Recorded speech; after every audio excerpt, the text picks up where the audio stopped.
So what time do you get in Florida? We get to Florida, I don't know, early in the morning, 5, 6 a.m. I don't know, very early. Can you recall whether or not the sun was up? The sun was just coming up. Okay. So you go straight to the Seavers residence. Yes, sir. And where do you park? We park right in the driveway. Okay. You don't park off the property somewhere down the street. No, sir. Okay. And this is in the morning that you park right in the driveway. Yes, sir. Okay. And do you find out whether or not anyone's home?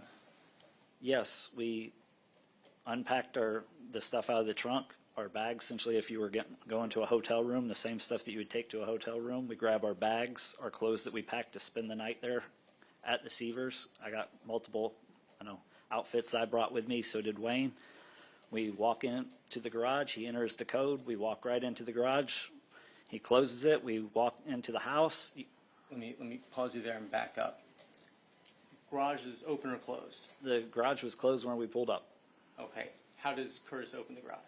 It's got an alarm pad, I guess, little pad over to the side. He enters. Keypad? Yep, little Okay. keypad. He enters the code into the keypad. Do you know what the code is? I do not. Okay. Proceed. He walks over, hits the code. The garage door opens. We walk in. He closes it. We walk into the house from the garage. As soon as we walk into the house, the little pad next to the door makes a little beeping noise. And is that, what is that, like a home security system? I presumably so. Okay. Wayne enters in a code into the home security system. He starts calling the dogs by name, bends down, pets the dogs, calls them little pet names. After he gets done petting the dogs, he starts hollering for Mark. Wayne's all excited to hear from Mark. He's hollering Mark's name. No response is coming. Wayne tells me, hang tight there. I say hang tight. Stay in the kitchen. He's going to go check on Mark as he walks through the kitchen towards the left side of the home, leaving me standing there in the hallway right as soon as you walk into the kitchen. He vanishes for a short period. He comes back. He tells me that nobody's home, that we got to go, that we can't stay in the home, that nobody's there. Oh, well, shoot. Do you know how that happened?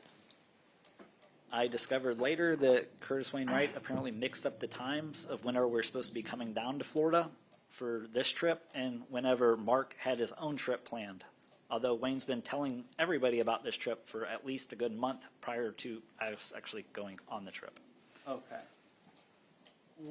Do you know how it came to be? Did he explain how he got the dates mixed up? No, he never made that abundantly clear. Okay. He's got a Is TBI that though. something that you've observed him to do before? All the time. Why all the time? Or what causes it to happen with such frequency? His traumatic brain injury. Okay. Understand you're not a doctor, right? I am not. Okay. And you don't have a traumatic brain injury yourself, do you? No, sir. Okay. So I guess to the extent that you are aware of how the TBI affected him, where did you come across that knowledge? I see it all the time, just being in his presence. Okay. So you observe these things personally. So go ahead. What are those things that you observe him doing? Like, he'll put a burrito inside the microwave, open up the refrigerator, forget why he was in the refrigerator, close it, walk off, come back later, grab a burrito, go to put it in the microwave, and discover a cold one's already in there. Or I'll watch him go to make a sandwich, reach in to the refrigerator or grab something for the sandwich, forget what he's doing, and walk out of the kitchen and leave it there. That's just some basic stuff. Like, Okay. He always is forgetting stuff on the job site, forgetting tools, not bringing stuff, blowing me off whenever I tell him be there on Wednesday and he doesn't show up. Like, he just always is. Okay. So he got his dates or his times mixed up as far as you know. Yes, sir. Okay.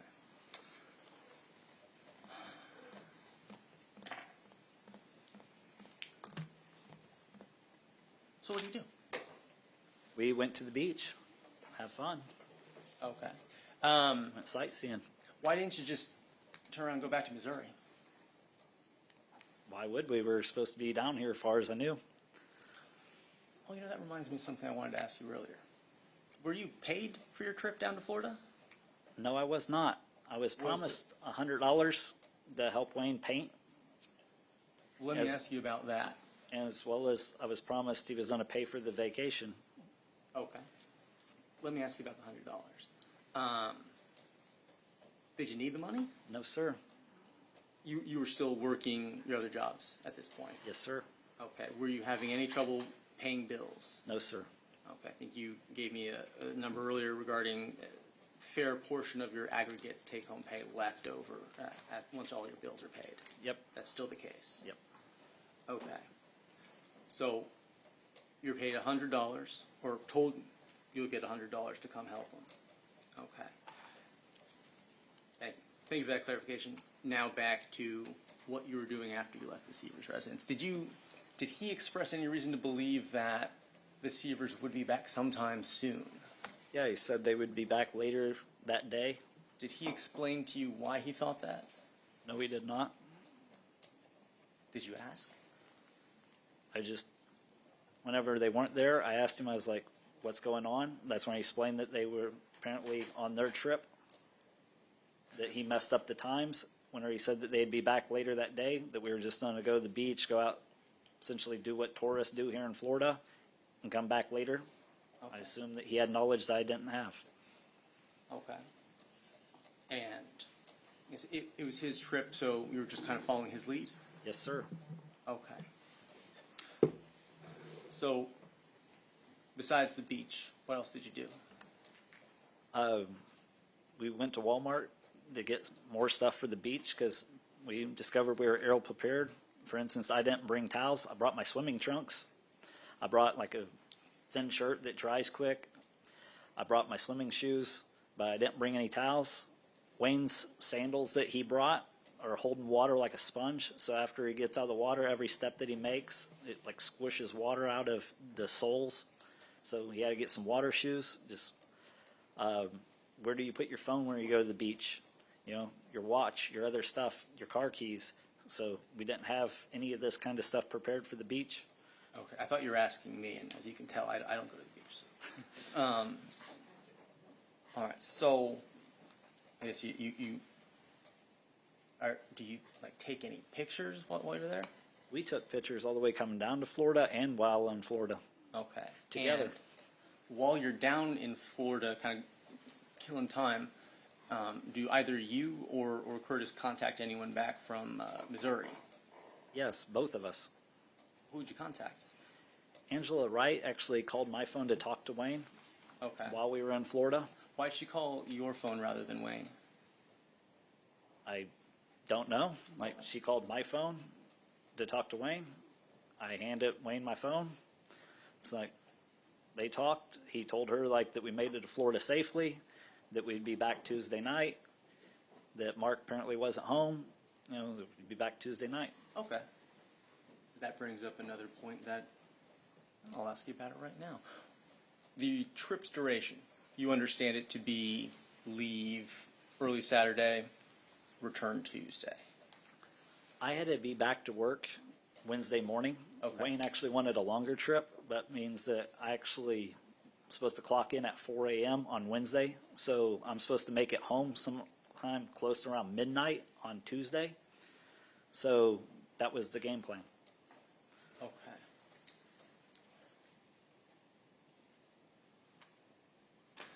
So I guess, when do you, if ever, return to the Seavers residence? We returned there around 10:30 at night. Okay. So it's getting kind of later into the evening. What else are you doing to eat up this time? We went down to the pier, bought a bunch of souvenirs at all the gift shops there, but quickly discovered one gift shop's identical to the next. It just sells the same stuff, different store. So took some pictures down there with the parrot. I don't know, thought that was actually kind of cool. Bought a Taylor Showmaker some gifts. Wayne bought a shark tooth necklace for his daughter Lizzie, because he's got a 9 or 10-year-old daughter at the time. He bought a scorpion under glass for his brother Jerry. He bought an alligator's head. I don't know, we both were picking up a bunch of seashells to bring back. He's bringing them back for Angela. I was bringing them back for Taylor. I bought Taylor a Fort Myers Beach t-shirt. I bought a couple shot glasses. It's a him and her set that's blue and pink. Let me time out. So you bought a shirt that said Fort Myers on it. Yes. So you bought an article of clothing that provided proof positive that you were in Florida during this weekend. Why would you bring that or why would you obtain that evidence, Jimmy? Because we're not in Florida to commit a crime. We're Okay. supposed to be going to Mark's house to work and spend the night. Okay. This is why I'm also telling Taylor Showmaker that I'm in Florida. There's numerous people that I told I was in Florida. I talked to my shift coordinator while I'm in Florida. I told him I'd be home Tuesday night, late Tuesday night, because he actually tried calling me into work. So just hours before the murder, I told him I wouldn't be back till late Tuesday night, before then showing up a day and a half early. Okay. So, 10:30 rolls along, you head back to the Seavers residence. Yes. Yes, sir. So this time, you must park a couple blocks away and then proceed to the home on foot. No, sir. Where do you park? Driveway.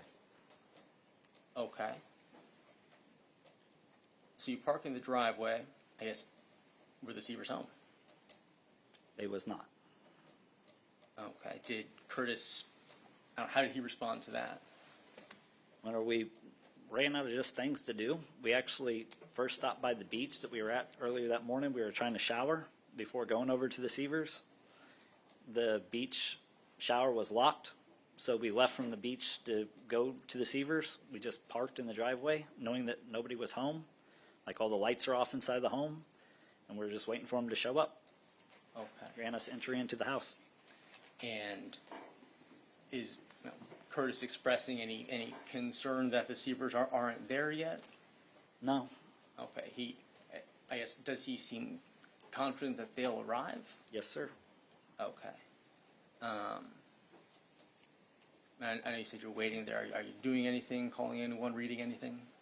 I talked to Taylor off and on the whole time I was in Florida. I can't tell you if that was during one of those times or not. Okay. I know that I got out of the car to smoke at some point.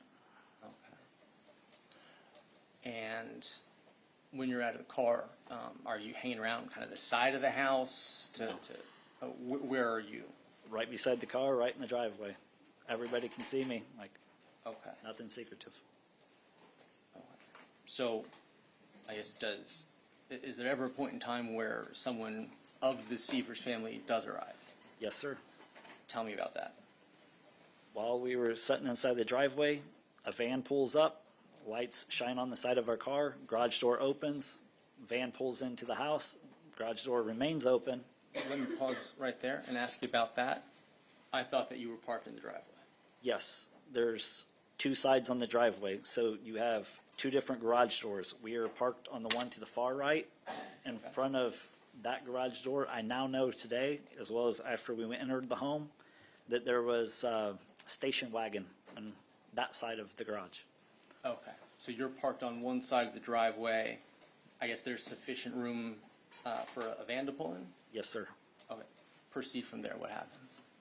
The van pulls into the garage. The garage door remains open.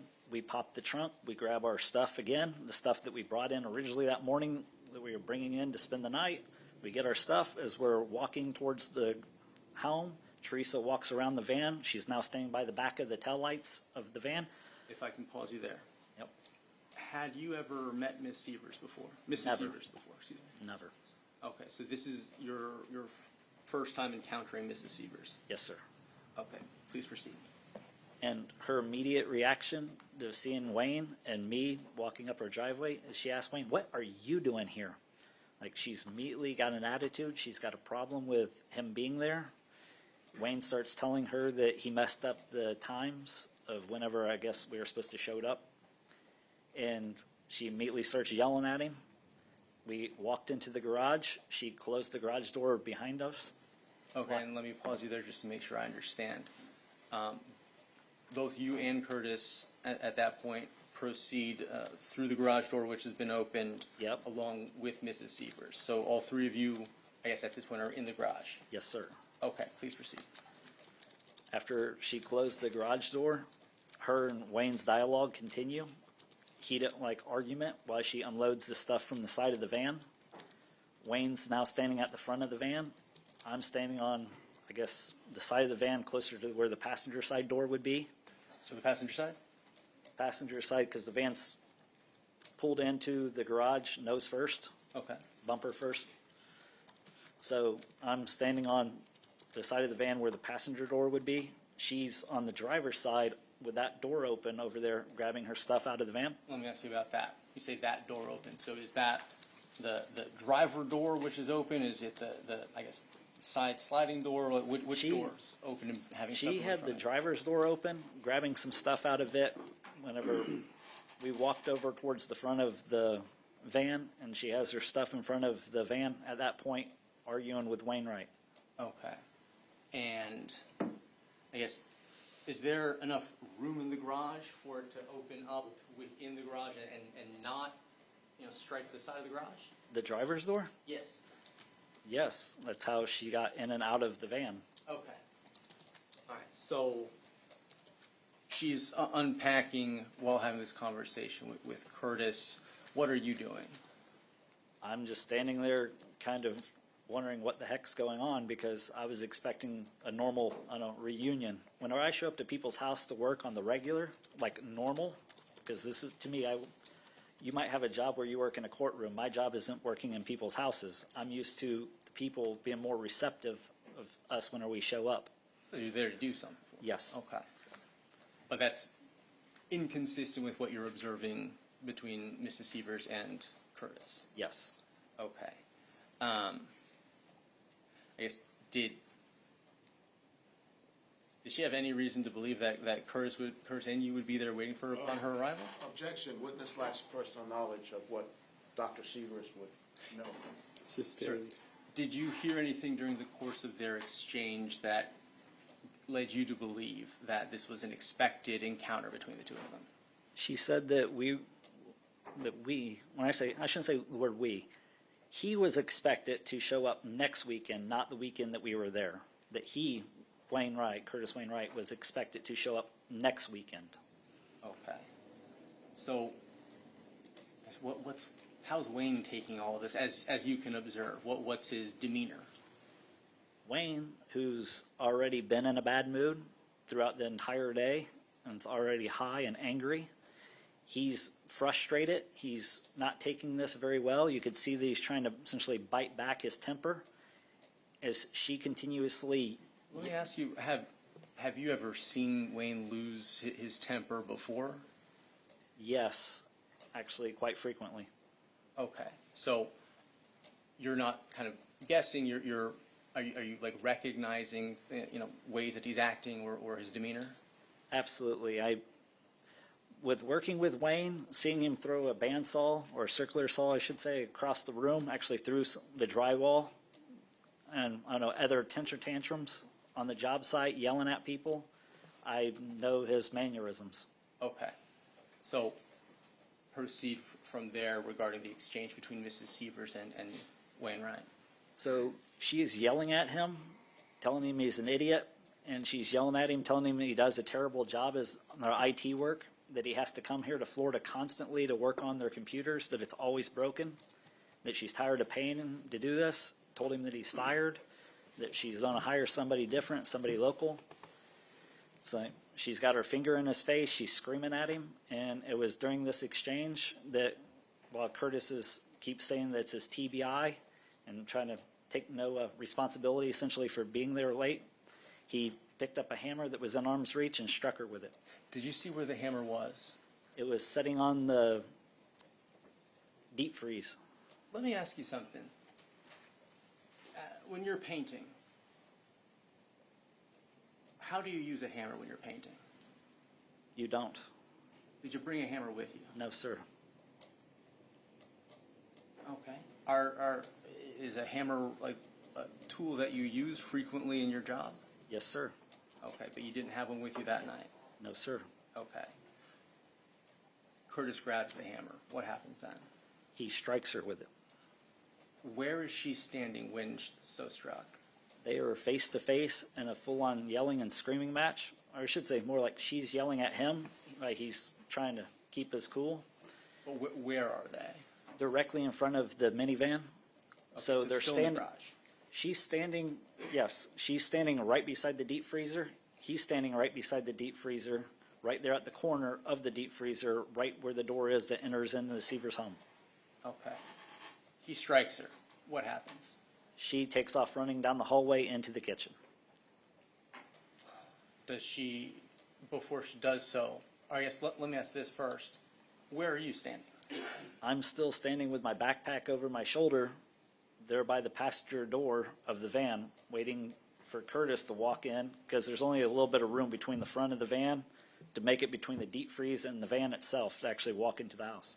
I forgot to ask you something else. I'm going to back up for a second, okay? While you are in Florida with Curtis, is there ever a point in time which you drive by the Seavers medical practice? No, sir. Have you ever been to the Seavers No. medical practice? Okay. Thank you. Returning to where we were. Once stricken, does Teresa do anything in response to Curtis? She takes off running towards the kitchen down through that hallway. Wayne goes chasing after her. I drop my bag there inside of the garage. I go chasing after Wayne, telling him, stop, stop, as we're running off into the kitchen together. Okay. Is there ever a period of time from when the two of them are having their exchange, prior to the strike, that you have an obstructed line of sight of them? Do you have let me ask the better question. Do you have a clear line of sight on them the whole time they're having their exchange?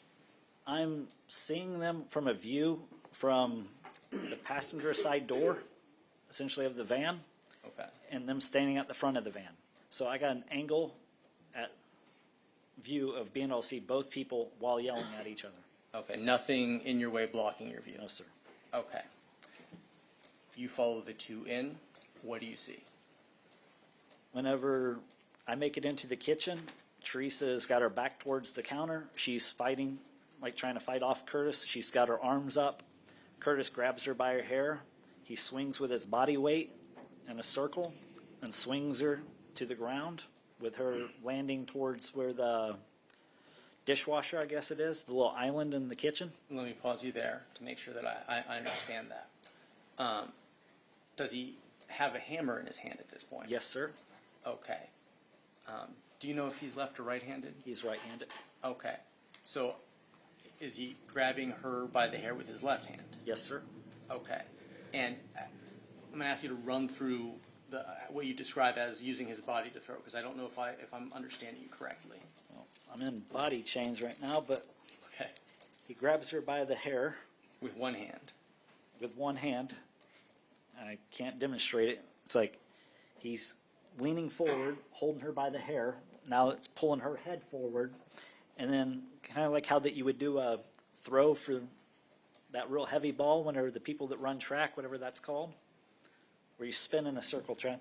Like he grabs her by the hair and he spins with his body weight to yank her put. to the ground. Yes, shot Okay. put. He grabs her by the hair and spins with his body weight to yank her to the ground.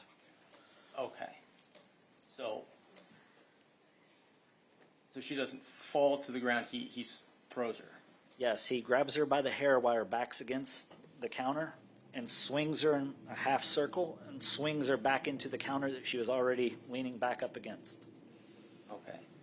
And I guess proceed from there, please. She starts trying to go for her phone. There's a bunch of stuff on the ground. Let me ask you, thank you for saying that. Does she have anything in her hands at this point? Honestly, everything happened so quick, I couldn't tell you what was going on. I just know that there was a bunch of stuff on the ground after he swung her to the ground. Okay. Once she's swung to the ground, what does he do? He starts kicking at her phone and other things that are on the ground. He puts his hand on her back and starts striking her in the back of the head with a hammer over and over and over and over again. What are you doing? At this point in time, I had already been screaming, stop, stop, stop. But by the time this fight, this little small quick engagement happened, she was already pretty well dead. You say this small, quick engagement. What are you describing that way? I'm saying that in real life, kind of like if you watch a boxing match, you can't go and tell me what every swing or punch was when you're trying to recall it.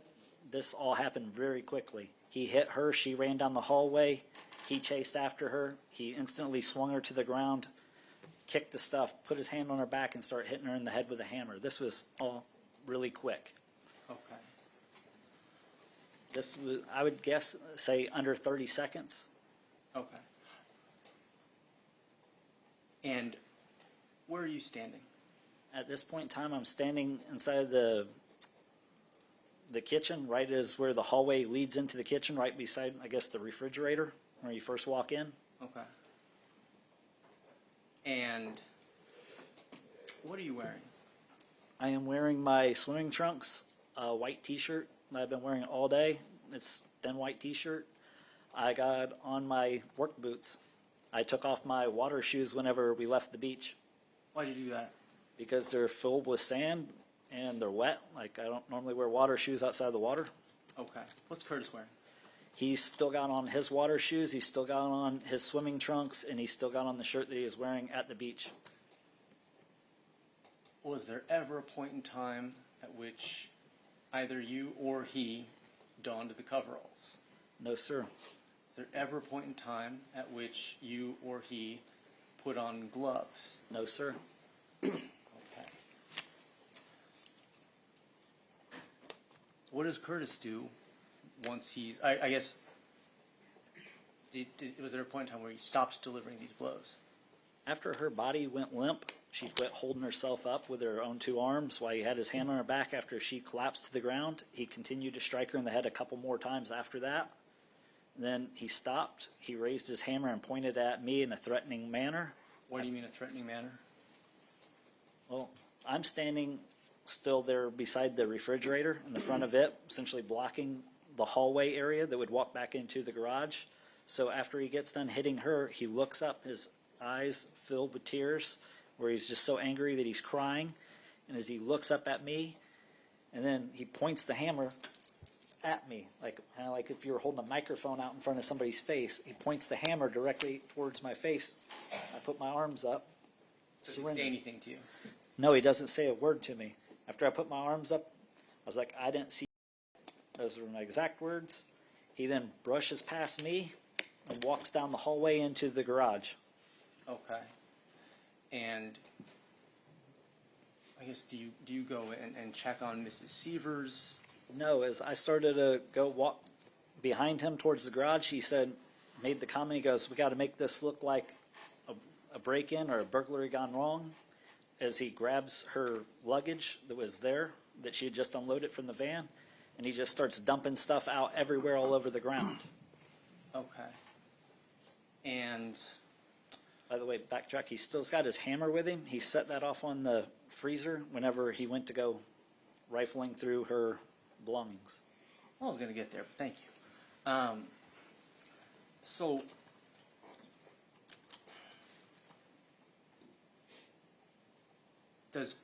how's Curtis's appearance after this? Does he have any blood on him? Is he clean? He's got a lot of blood on him. Okay. Do you have any blood on you? No, sir. Okay. So once Curtis pushes past you, did you see where he went? Yes, I followed behind him. He walked directly into the garage. As soon as that you step out of the door at this point by the deep freezer, Teresa's stuff's essentially in your way. It's all still standing there right by the front, well, right by the door of the house. Oh, and so that's why he picked it up, is impeding him. I couldn't tell you. I just, as I'm walking behind him, he sets his hammer down and says, got to make this look like a burglary gone wrong. Okay. Like as if it's an afterthought. And So he what just do you starts do? dumping stuff. With where Wayne's at, he's actually blocking my view where I can't walk past him. I can't walk between the van and the freezer with him being where he's at. So I walk between the van and the wall towards where the garage door opener is to go press the button. But once I got over there, I was thinking to myself, like, we got fingerprints in this house from being here earlier in the day. So I used my shirt to wipe my fingerprints off of the garage door button. I walk behind the van over to the motorcycle where we had stopped to look at it, exiting the home early in the morning, and wipe my fingerprints from the handlebars of the motorcycle, at which point I discovered I was alone in the garage. Okay. Let me ask you about that sequence. Have you ever had to do something like that before? Because it seemed like pretty quick thinking to have to rub down knobs and other things. No, sir, but having fingerprints, I've watched enough CSI shows and just common basic sense to know got fingerprints. Okay. So, I guess at this point you realize you're alone in the garage. What do you do? Wonder where Wayne is. So whenever I don't see him in the garage no more, I walk back towards into the home. I walk through that hallway again. As I walk into the home, I observe Curtis Wayne Wright leaned over Teresa Sievers' dead body, calling her names, calling her a and continuing to hit her in the head with a hammer. At which point in time, as soon as I walked in and seen this, I told Wayne my exact words, I'm out of here. Okay. Well, let me ask you about that. Did you have a means of leaving the scene, leaving Florida on your own? No, sir. Okay. So, I guess, what's Wayne's response to that?